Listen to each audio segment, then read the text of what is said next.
Hello guys, sitting here anyway. Give people a few minutes to trickle in.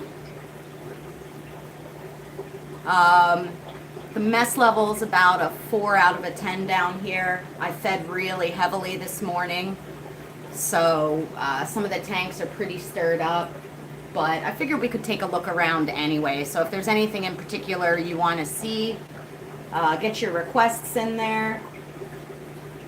So far so good down here. Everything I moved in from the bins. If you watched Thursday, you like the hair? It's still settling in there. We'll see. It's a little darker than I usually go. But if you watched Thursday's video, it was super long, but I did an update on all the stuff I brought in from outside. And if you saw yesterday, I had crib fry, but the crib fry got eaten overnight. I should have pulled them right away. I don't still have any pea puffers. Some of the stuff that I had been hoarding when I went out for my surgery, a few things didn't do well, and the pea puffers were one of those things that just didn't do well. So I ended up rehoming them because they were just getting skinny. They weren't getting fed enough, and it was an awful lot to ask my husband to feed live. So I just, sort of picked my battles with what I was willing to manage down here. Would I ever breed and sell bettas? I actually, in the secret Blackwater tank I haven't shown you guys, I have some wild bettas that I've set up. Now I put 6 in there and I almost see none ever, but that's wild bettas. They're betta embellis, which are really beautiful. But again, unless I feed live, we don't really see them. The sunfish, I just moved in 2 days ago. I dropped them in one of my nanos. They didn't end up breeding outside, so I'm going to stash them in a nano and then move them out again next year. Try again. Yeah, the least killies are doing awesome. They're doing really, really well in here. Their tank is just a mat of guppy grass and nubius, and there's fry everywhere. Yeah, I have carry tetras. We can take a look at them in a few minutes. Ornatopinus with dovi. Dovi are not a very friendly fish, especially if you have a pair. So, I mean, they're not, maybe. Oh, KG sent you over? That's nice. The knee is so-so. I'm able to do pretty much everything at this point, but the pain levels are still kind of wonky. I'm waiting for the nerve damage to settle down. Could take months. It could never get better. I may just have to deal with this, so whatever. Someone asked if I have silver dollars. Landon Allen, no. I've always wanted a big group of red hooks, though. A long time ago, I had planned to give Captain Cranky Pants a 180, and then I was going to have a big school of red hooks with him. But I know a lot of you think that I have a lot of tanks and that this is a lot of space, but I could easily fill up a space 4 times the size and only keep half the species I would like to work with.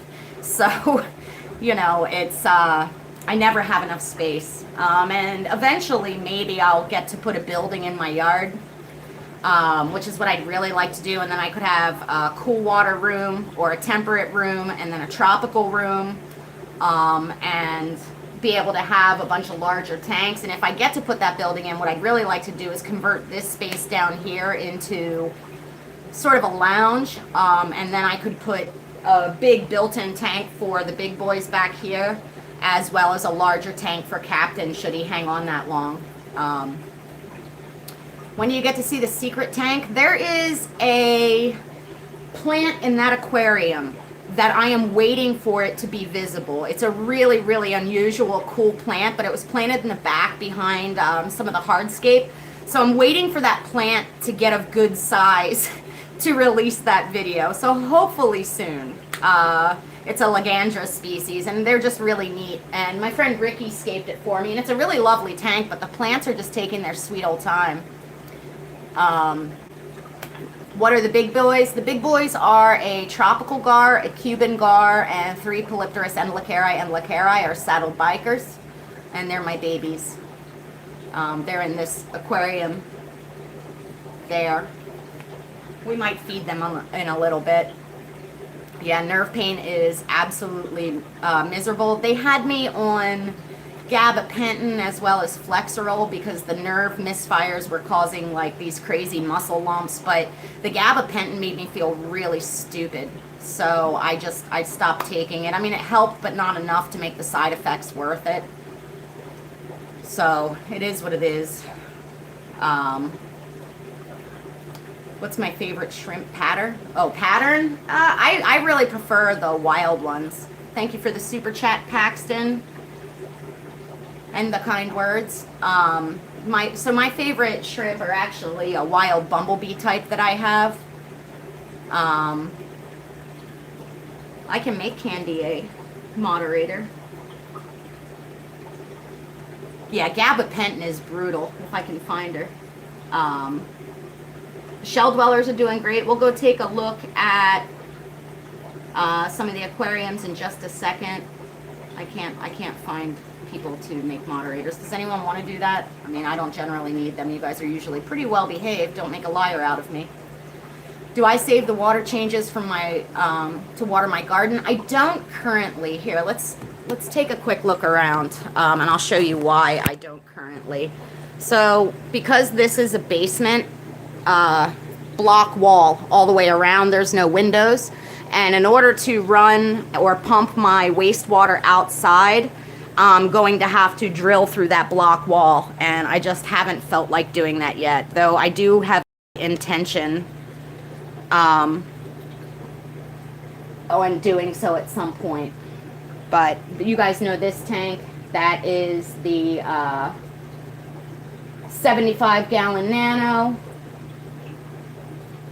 Really happy with it. You can see, even though it's not being fed, those green neons are out and about. That is a fish that I particularly like in large groups. In smaller numbers, they're just not very outgoing. Next to them, we have my birthday tank, which is my Lake Tanganyika tank. You can see that these Parasiprochromis are really starting to begin to color up. Everybody's out and about and looking really happy. I wanted to spy on my new high pans for you guys as well. How do I pump all my sponge filters? I use an Alita.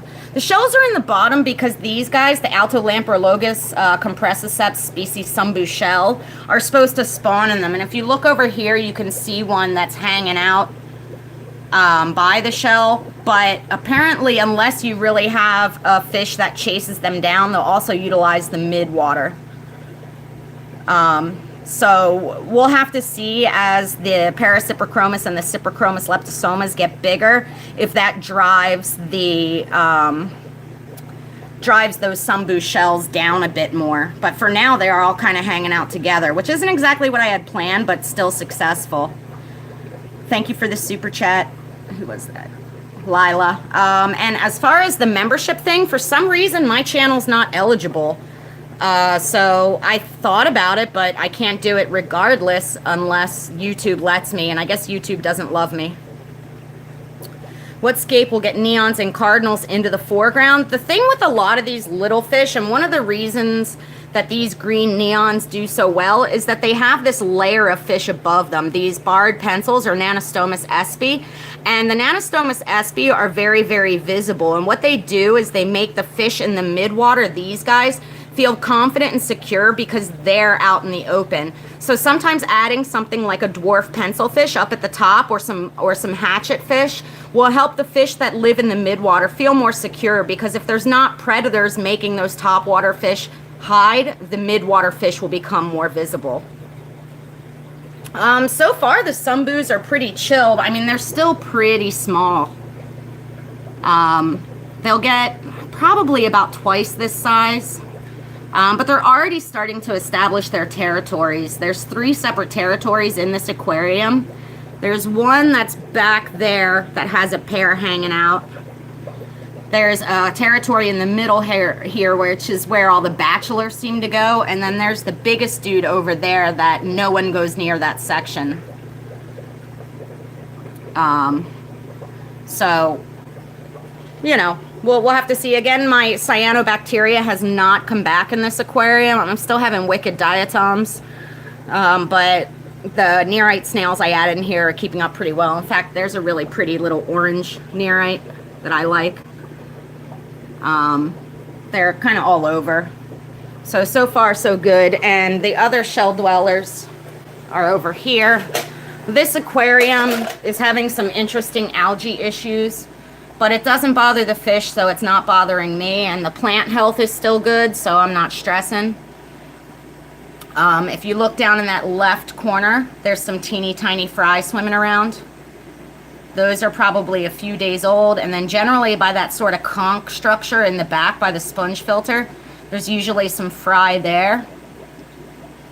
I'm not seeing any right now, but again, they're most visible when we feed. No, I'm not shipping fish yet. I'm gonna start soon. How do you remove egg pots from nearites? I use a razor blade.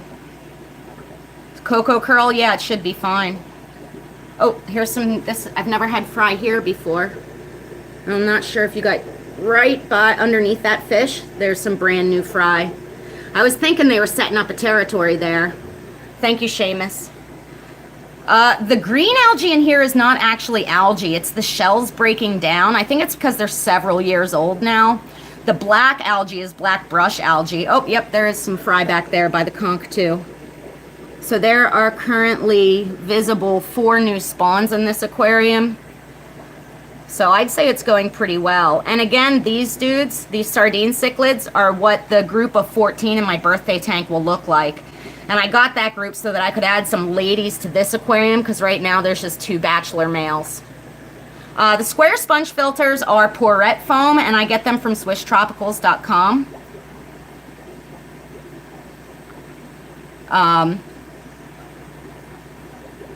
Thank you, Bob. I'm hoping to resume shipping soon. You know, the biggest issue I'm having is I'm just unable to stand to pack orders.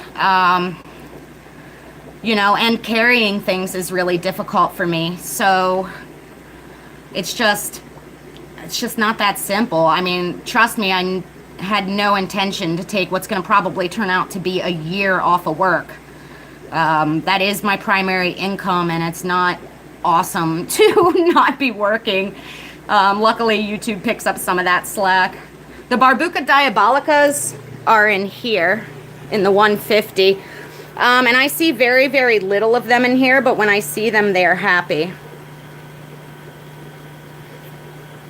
We'll have to look around. I don't see any readily visible right now, but they are in here somewhere. This tank is neat in that the fish that want to hide can hide, and the fish that want to be out and about and visible can be out and about and visible. I do still have a group of some fungi. Oh, I also moved some of this sensitive plant in. Oh, you want to see thank you for the super chat.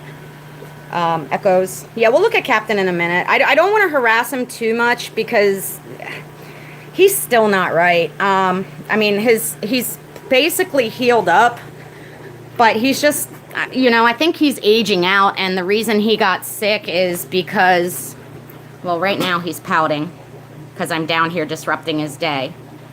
A few minutes ago, he was doing the cranky pants dance. Now, notice his eye is focused on us, so he knows we're here. But see, he's doing all right. His color looks great. You know, I think, though, what I started to say is that I think he is, you know, just aging out, and the reason he got ill is because his immunity is compromised because he's old. What did you say, John? And hi, John. Rolling it out randomly. I mean, my channel, it's supposed to be... No, I checked last week because someone was asking me about it, and I emailed YouTube, and they said they're rolling it out randomly, basically. So it is what it is. Thanks, Lisa. Oh, I got both of you guys in here. This planted tank, I really want to break down. This is the retirement community, and it's a hot mess. It's a mishmash of basically every kind of hardscape I've ever used that just gets dropped in here. There's that stupid barb I need to catch. That thing has been so elusive. As soon as I get near the tank, he just disappears. It's really frustrating. Am I planning on keeping goldfish? Not in my fish room. It's too warm down here. I keep it at 85 degrees down here. These are super red ancestris. They're all over the place. There's, oh, look, on the filter there's a teeny tiny fry. These guys breed like crazy. Let's see if any of the new high pans are out to spy on. Oh, you can see a tail there. These are L236s, which are a zebra type from the Rio Xingu in Brazil. Sorry about the glare. You can see tails, but that's about it. And then down here are L450s, which there's 30 of them in this aquarium, and of course we can see none. Again, you can see some striped tails. They're another zebra type. The retirement ancient neons, there's one I still have to catch out of this aquarium. It's over there. Right by the wood. And then the rest are in here with my ancestris. I moved them in here because they were getting bullied a bit by the barbs. And I figured they're 14 years old. They should be given the ability to live out their life. I can't imagine they're going to live much longer. I mean, who'd have thought neon tetras would last this long as it is?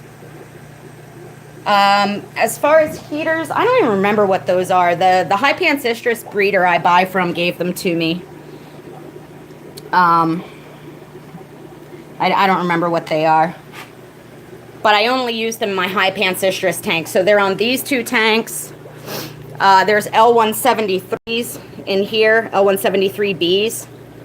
Which you can see a couple zebra butts around. These are, again, another super high dollar Hypancistris. And then I have a heater. Oh, Captain's doing his cranky dance. Now that we're looking at him, he's going to pretend like he's sick again. Come on, Captain, put on a show. Such a weird fish. And then there's a heater in here because I have Hypancistris contradens. Now, this tank is all sorts of stirred up. That's a contradens there with the spots. Because everybody in this aquarium is spawning. Captain is 12 years. You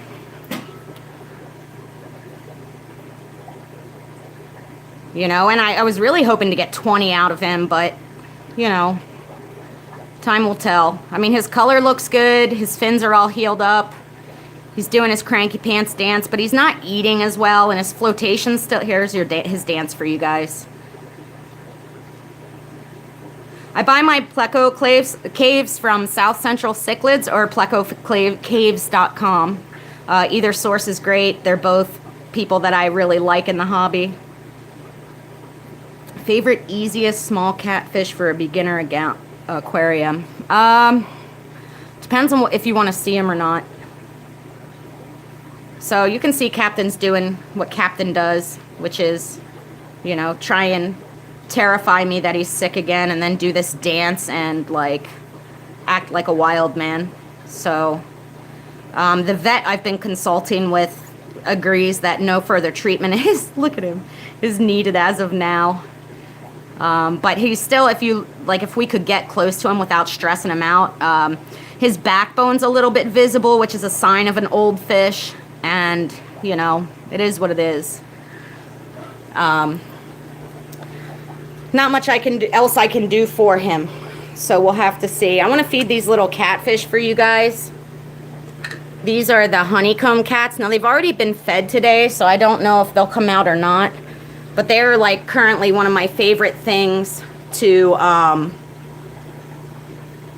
watch. So we'll drop some food in here and see if the food brings all the fish to the yard. I'm supposed to be getting in some... oh, there's one. Oh, two. These are from Chuck. Now, Chuck is in the chattery, was. And I am in love. There's just something so magical to me about these little catfish. The Neocarodiners are doing great. I've sold most of them locally. They remind me of Tasmanian devils, these honeycomb cats.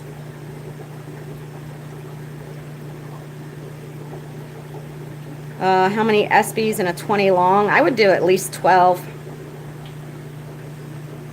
You might want to up your CPDs a little bit, just because they can be a bit shy. Now the ESPYs will help them be a little more outgoing. Look at these dudes. They're so funny. Is it stressful working with fish and relying on them for an income? I mean, fortunately, we don't rely on my income to pay the majority of our bills. My husband works very hard to support this family, and for me it's a bonus, and it's geared more towards paying for the fish room as well as paying for anything for the kids, my car, stuff like that. So it's not the end of the world when I can't sell fish. It just makes things a bit tougher around here. So yeah, it can be stressful. Look at these guys begging. It's like they've never been fed, but look how fat these fish are. You actually have to be really careful with monster fish to not overfeed them, because obesity is a real issue. And it can cause organ problems and things like that, just like it can in humans. So with these particular fish, I only feed them a few times a week. You guys want to see the baby pollies?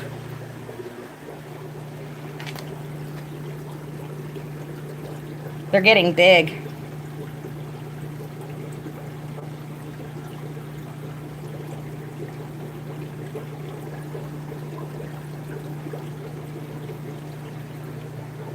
I mean, these guys are at least 3 times, maybe even 4 times the size they were when I got them.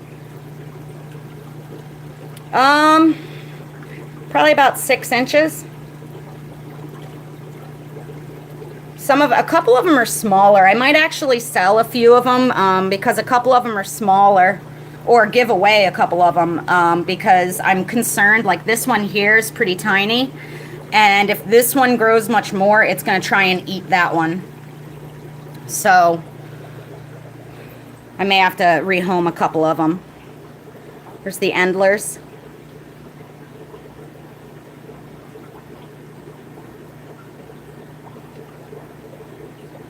There's a ton of fry in here. I'm not sure if we'll see it or not. I can't really focus this camera for you guys.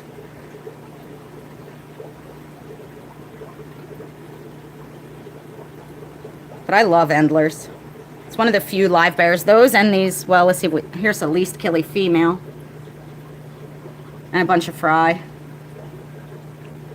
There's some of the few live bears that I work with. Though I'm tempted to get in some amicas again. That plant in with the endler, or the endlies, if you're talking about this, it's algae. It's a cladophora algae that I glued to this log years and years and years ago. And I used to keep it in my Amano aquarium for them to mow down, but because there's obviously no Amanos in this aquarium, it's getting kind of unruly. Then we have the Oryzius wolverays, the Daisy's rice fish. They're putting on some good size.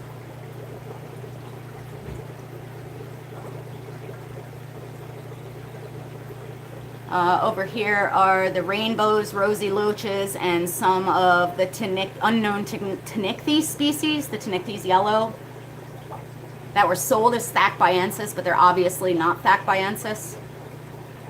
Everybody here is putting on good size. We have rosy loaches and sparkling gourami in here. In here are Malawa shrimp, which are a Sulawesi species.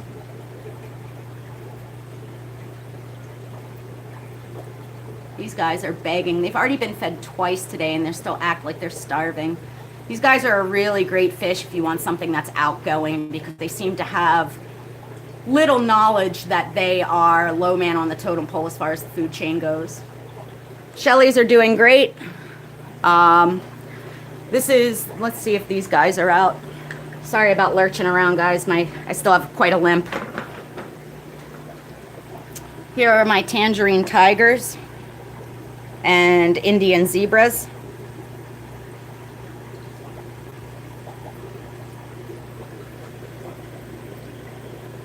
You can see with this Black Hill stone and the dark substrate, these guys just fire up insanely nicely. I see 3 buried females right there in the front. I see people asking about tank mates with shrimp. If you want to breed your shrimp, the best idea is to keep them alone. Not with fish. Oh, I forgot to tell you guys, I moved all of those Odessa barbs in with my Panoculus in here to breed. Now this is the dominant male, and he's a real stinker. There's three females and another male in here, and all they do is spawn. So I'm going to start pooling some of this plant matter and dropping it into an aquarium to see if I can get some eggs to hatch, because this boy is very amorous. All I see is them. They do like a C formation when they're spawning. So you see that non-stop. Now this tank's a bit warm for them, so it's really getting them in. Oh, there's another 236 in there too. That's the secret tank there. And then someone asked earlier my favorite shrimp, and it's, let's see if I can, it's these wild bees right there with the stripes and the orange. Oh look, here's a couple. I adore them. And these are almost impossible to get anymore because so many people are so interested in the hybrids that all these wild types are being hybridized, and they're just not particularly available anymore, which is a real shame because there's a lot of really, really gorgeous natural strains that are just disappearing entirely. I've been maintaining these, I think, since maybe 2005. Thank you, Alan, for the super chat. My favorite tank size for shrimp tanks is a 20 long. In all honesty, bigger is better. The more dilution you have, the easier the job is. And, you know, dilution always makes things easier. Now, you can obviously keep and breed shrimp in significantly smaller aquariums, but I find that if you keep them in at least a 20 long, they hit maturity better. Or faster, they reach a more natural adult size. A lot of times when you keep them in smaller aquariums, you'll notice the shrimp getting smaller and smaller over time. And, you know, so I like 20 longs. I actually like to set up 55s and 75s for shrimp, though that is not a very reasonable use of aquarium space in my fish room, so I've had to shuffle things about. Yep, the solution to pollution. Oh, hey, Floyd. How are your kids doing? I hope they're doing well. Yeah, Tracy, Sid is upstairs doing awesome. He hasn't bothered those shrimp at all, and there's a few that are buried now. So you know, we'll have to see how that goes. But I'm pleasantly surprised that in his dotage, he is playing nicer with shrimp than he did before. Now, of course, it also could be that before I had more of like a hydrocotyle, or that, I don't know the common name for that plant. It's like a mini pennywort. It could be before that is a much more open structure plant, allowing him to get into the plant to get after the shrimp, and now it's primarily moss, which really gives the shrimp much more security. So it's possible it's going well because of that. It's possible it's because Sid Fishes is who knows how old, 3+. And, you know, it's hard to say not knowing. I think I have an Episto defending territory in the 75-gallon nano. I shot some footage of that earlier, and if we get Fry in there, then I'll be sure to show you guys the results. But we'll have to see. But so yeah, everything in the fish room's going well. Frozen bloodworms tend to cloud the water. I don't feed frozen bloodworms. I don't like bloodworms in general. I feel like a lot of times the frozen bloodworms, there's a lot of water packaged into them, and they kind of fall apart, and then you're feeding like the tube of the worm more than the food. My preference is to feed Cyclops or baby brine shrimp over something like bloodworms. Now, I mean, I know bloodworms are really popular for a lot of fish. Not my preference. Neon tetras eat baby shrimp? Absolutely. Do I have a heater in the pump section of Sid's tank? No. Sid is in my living room, and we heat our house with wood, and we keep it warm up there. So I have never bothered with a heater for him. I'm stingy in the summer with the air conditioning, and in the winter, it is balmy up there. So I didn't bother with a heater. His tank stays about 77 to 79 degrees year round. I do monitor that temperature. I have a little infrared thermometer that I use to check temperatures. So I keep up with that. And same thing down here. I don't, except for the high Pancistrus, I don't heat my aquariums. I heat the room. I have an infrared heater that I keep set to 85 degrees down here, which makes it's pretty balmy down here. And the lower tanks are usually about 76, middles at 77, 78, and top row can get as high as 80. And I keep the heater on this side of the room, and I put anything cooler around the corner where it's about 5 degrees cooler. So that's how I manage that. I've just had too many heaters self-destruct and cook fish over the year. So I just try not to use them. And, you know, honestly, if you think about like using 100 to 200 or 300 watt heaters with the amount of aquariums I have, the energy output is insane. Daphne is fantastic food. Sparkling will not kill ember tetras. No, I don't think so at all. Sparkling are really docile. Really docile. I mean, they bred outside, and they were in with some fongzi, some endlers, some rosy loaches, and I got fry from most of those fish. Now, I do think some fongzi eggs got eaten. Green neons, 12, if possible, for a minimum school. I mean, you can keep them in less. The problem with a lot of these little fish is when you keep them in smaller groups, you know, it's not like they're going to die, but you're just not going to see them as much, and you're not really going to get them to fire up as well in color, and they're just not going to behave the way that makes them so cool. You know, it's like they're always in stress response. So that, like, if we look at these guys, Floyd, I just had my kids clean the house. It's an invaluable skill. If you look at these guys, I mean, they are just popping in color and robust, and I'm literally sitting right next to this tank, and they give zero craps that I am here. And that's because there's probably 30 or 40 of them in here at this point. I don't remember how many I added initially. It does look like the schools of all the fish in here are increasing on their own, which is nice. But if you keep these guys in lesser quantity, they tend to hide in the weeds or hide in the back of the aquarium. And unless you really work hard to manipulate the flow, they're just not that visible. Whereas if you layer them, keep them in a larger aquarium with other fish that make them feel secure, this is what I see all the time. You know, so you see all the pencils in that top half, just kind of using all the various surfaces. You've got otocinclus everywhere, grazing and being adorable. You've got the green neons hanging out in the middle of the aquarium, interacting with my hardscape and plants. You know, and then we've got our apistos and the cories, which I don't see the cories right now, but they're in here, utilizing that bottom third.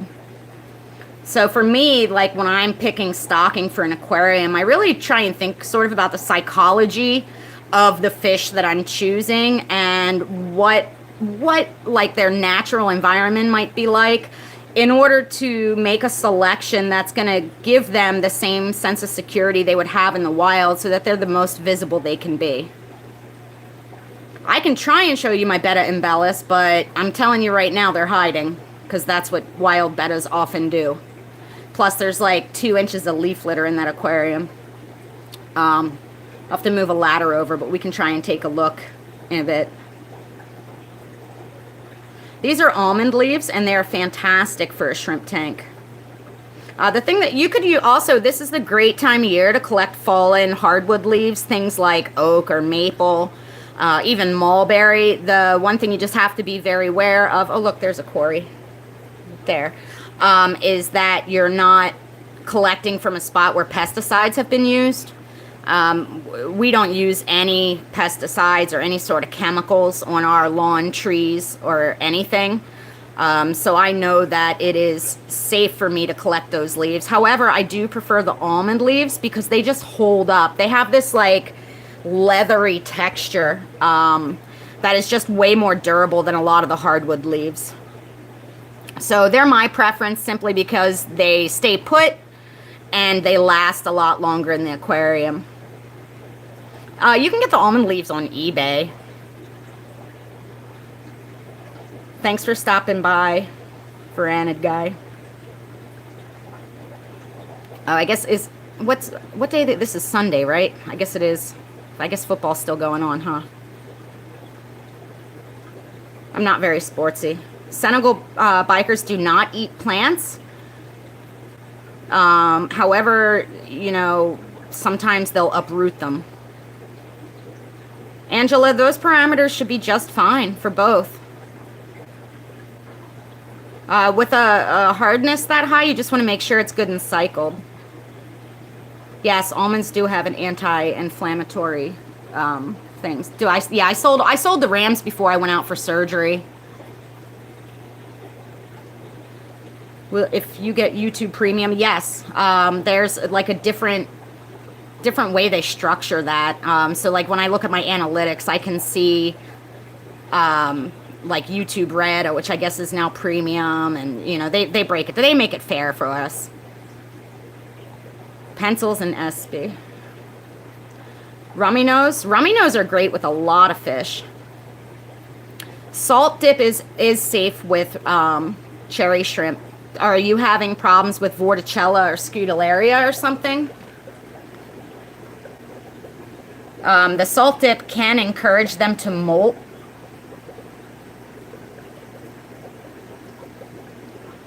I get lost in this tank. There's one fish in here that's super dominant, that's always chasing everyone else. I have a feeling it's going to end up needing a timeout at some point. But not yet. Scutellaria. You could do Paragard as well. Paragard works well for Scutellaria. Just remember to remove those molts. Oh wait, we were going to try and see my embellis. Now don't tell anyone I showed this tank. See, there's a bunch of chili raspberries in here that I was hoping was going to make the wild bettas a bit more visible. But basically, they hang out underneath this leaf litter.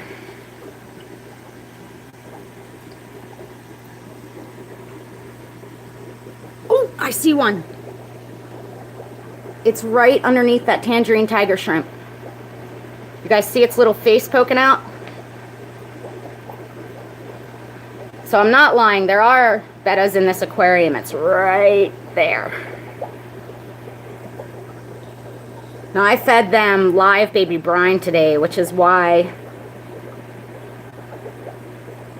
it might be visible. Now I put 2 trios in here, and for once I put a lid on the aquarium because wild bettas are well known for being adept at leaving the aquarium, and I have quite literally seen 2 fish in this aquarium.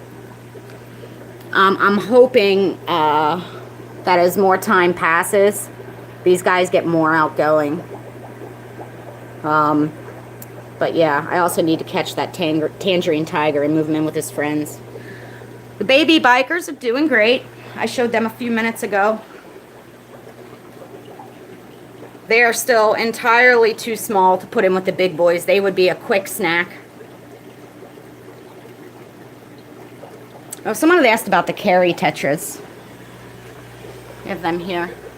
This tank's not lit, so you can see the nice blue that they get on them. Sort of see it.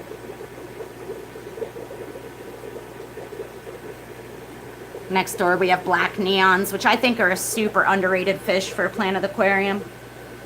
They used to be in that 55, which I'm getting ready to do something with. I just don't know what yet. I might make that a Hillstream aquarium. Let me know if you'd like to see that. Give me a thumbs up so I know if you want that to become a 55 Hillstream. Nothing new to the Hillstream really. I just added in all those Brachydaneochiathid and the white clouds, and I need to do an import soon to see if I can get some of the Stiphodons I want. Enjoy your game, Jack. But look how outgoing these Kyathits, these orange Findanios, have gotten. They're absolutely fearless in this aquarium. Those of you that have been around for a while may remember that I used to just have like, I think it was 4 or 5 in here, and we had to work pretty hard to see them. And this is just another example of adding a bunch more gives them that sense of security, and it is so patently obvious in this aquarium, and the changes in their behavior. I wish I could focus this for you guys, because this yellowfin shiner male is fired up. Absolutely gorgeous.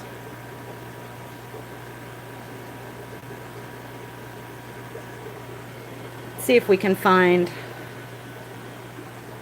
There's one of the male Rhinogobius. They're always a crowd pleaser.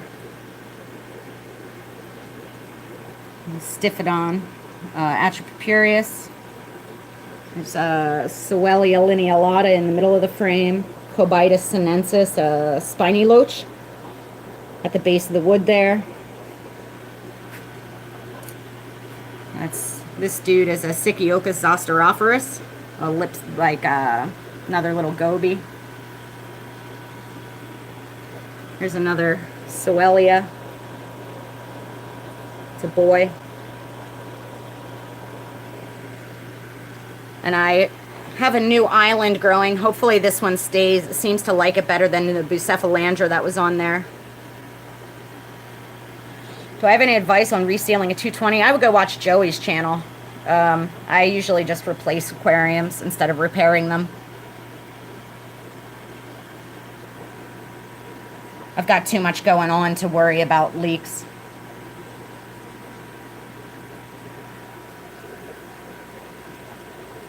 The white clouds up at the top.